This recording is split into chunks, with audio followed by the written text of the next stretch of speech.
Hey everyone, New England Gardening here. This is the aftermath of a crime against my figs. And the culprit here were robins. And unexpectedly, Boston Oriole this morning was underneath netting that I had put over my Negroni, and he had managed to eat a couple. And I think he was also responsible for some of these other hardy Chicago fig damage here. You know, it's interesting that they're not satisfied with one fig. They peck at one, and they go to another one, and then they peck and they go to another one, and then they go to another one. So, yep, they finally discovered what my fig trees have.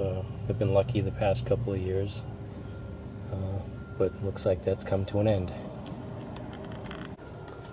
I even had to drape some netting inside the partially built greenhouse here, or lean-to, because they were brave enough to venture inside here. Usually they won't go.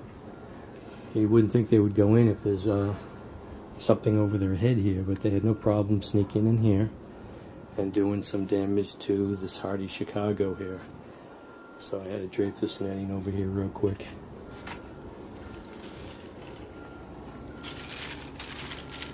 So it looks like I have some ripe ones in here, so it's not a complete loss.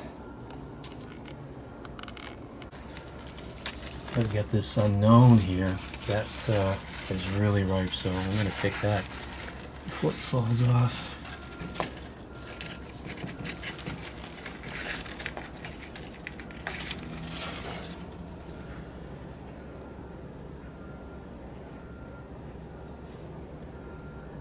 See what that looks like.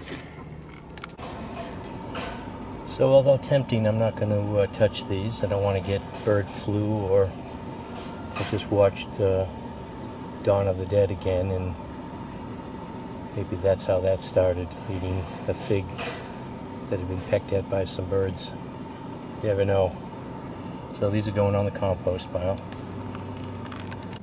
You know what I think I'm going to do is I'm going to put these on the Baltimore Oriole feeding station, which hasn't worked to date, but I wouldn't be surprised if they snub their noses at these. They only want fresh off the tree, or still on the tree.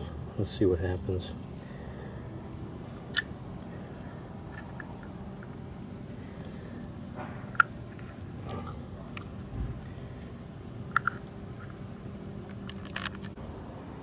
So I'll just put these here, see if they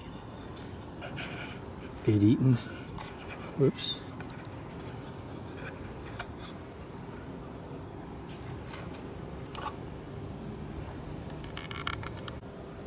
Maybe they're already fermented and they'll get the birds drunk.